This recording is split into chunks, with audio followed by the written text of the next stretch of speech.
வணக்கம் நேயர்களே. 17 வயது மாணவன் ஒருவன் திடீரென்று ஒரு சிறுவர் முகாமுக்குள் நுழைந்து கத்தி சம்பவத்தை அரங்கேற்றியதில் கிட்டத்தட்ட அதில் இருந்த மாணவர்களில் 8 பேர் காயங்களை அடைந்திருக்கின்றார்கள். 5 மாணவர்கள் ஆபத்தான கட்டத்தில் இருக்கின்றார்கள். 3 மாணவர்கள் உயிரிழந்திருக்கின்றார்கள். இந்த பாரிய சோகம் எங்கே நடந்தது என்பதை நாங்கள் விரிவாக பார்ப்போம். பொதுவாக இப்பொழுது வெளிநாடுகளில், புலம்பெயர் நாடுகளில் கோடைகால விடுமுறை வழங்கப்பட்டிருக்கிறது. இந்த கோடைகால விடுமுறைக்காக சில நாடுகளில் ஆங்காங்கே சிறப்பு முகாம்கள் அமைக்கப்பட்டு குழந்தைகளுக்கான பொழுதுபோக்கு நிகழ்ச்சிகள், விளையாட்டு நிகழ்வுகள் எல்லாம் ஒழுங்குபடுத்தப்படுமாம். அதே போலதான் லண்டன் நகரில் சவுத் போர்ட் பகுதியில் ஒரு சிறப்பு முகாம் ஒன்று குழந்தைகளுக்காக அமைக்கப்பட்டதாம். அந்த முகாமில் கோடை காலத்தை கொண்டாடுவதற்காக 25-30க்கும் மேற்பட்ட பிள்ளைகள் கலந்து கொண்டிருக்கின்றார்கள். 7 வயதிலிருந்து 9-11 வயது வரையிலான பல குழந்தைகள் கலந்து கொண்டிருக்கிறார்கள். அவ்வாறு கலந்து கொண்டு அந்த முகாம் சிறப்பாக இடம்பெற்றுக் கொண்டிருந்த பொழுது திடீரென்று முகத்தை மூடி கட்டியபடி ஒரு இளைஞன் உள்ளே ஓடி வருகிறான். அந்த காட்சியில் காட்டுகிறார்கள்.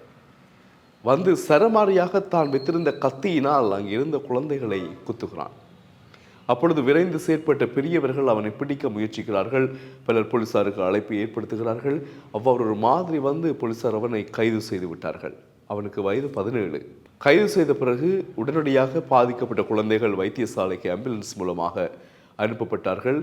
அதில் 6 வயது, 7 வயது, 9 வயதை சார்ந்த 3 சிறுவர்கள் பிள்ளைகள் பரிதாபகரமாக உயிரிழந்திருக்கின்றார்கள்.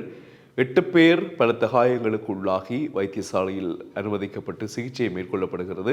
5 பேர் அபாய கட்டத்தில் இருப்பதாக வைத்தியசாலை நிர்வாகம் அறிக்கை வெளியிட்டிருக்கிறது. இது தொடர்பாக அக்கம் பக்கத்தில் உள்ளவர்கள் அந்த இளைஞன் தொடர்பான செய்தியை சொன்னவர்கள் சொல்லுகின்றார்கள். இந்த இளைஞன் ஒரு காரில் வந்து இறங்கியதாகவும் தாங்கள் அதை அவதானித்ததாகவும் அந்த கார் டிரைவர் வந்து இவர்கிட்ட பணம் கேட்டதாகவும் இவர் அதை கொடுக்காமல் அவருடன் வாக்குவாதத்தில் ஈடுபட்டுவிட்டு ஓடி வந்து இந்த முகாமுக்குள் நுழைந்து இந்த தாக்குதலை நடாத்தினார் என்றுதான் ஒரு கருத்தை அங்கிருந்தவர்கள் தெரிவித்திருக்கிறார்கள். சவுத் போர்ட் பகுதி லண்டனில் இடம்பெற்றிருக்கிறது. எனவே இந்த சம்பவத்தால் பாதிக்கப்பட்ட குழந்தைகளினுடைய பெற்றோர்கள், உறவினர்கள், அந்த பிரதேசமே பகுதியே சோகமயமாக காட்சி கொடுத்தது. உண்மையிலே எவ்வளவு கவலையாக இருக்கும் பாருங்கள். எங்கள் பிள்ளைகளை நாங்கள் விடுமுறை காலத்திற்காக எங்கேயாவது அல்லது ஒரு பீச்சுக்கு எங்கே போய் விளையாடி சந்தோஷமாக இருக்கிற நேரத்தில் யாரோ ஒருவர் வந்து இவ்வாறான தாக்குதலை நடத்தி எங்கள் பிள்ளைகளுக்கு ஏதாவது நடந்தால் எங்களுடைய மனம் என்ன சொல்லும் இல்லையா? இந்த சம்பவம் அங்கு பெரும் பரபரப்பை ஏற்படுத்தி இருக்கிறது. அந்த இளைஞன் தொடர்பான பூரண விசாரணைகள் போலீசாரினால் மேற்கொள்ளப்படுகின்றன. அவருடைய உண்மையான நோக்கம் என்ன, அவன் எதற்காக அங்கே ஓடி வந்தான், அவன் யார், அந்த நாட்டவனா வேறு நாட்டவனா, எந்த பின்னணியில் இருக்கிறான் என்பது தொடர்பான விசாரணைகள் இடம்பெற்று வருகின்றன. தொடர்ந்தும் சந்திப்போம் உறவுகளை, இணைந்திருங்கள். வணக்கம்.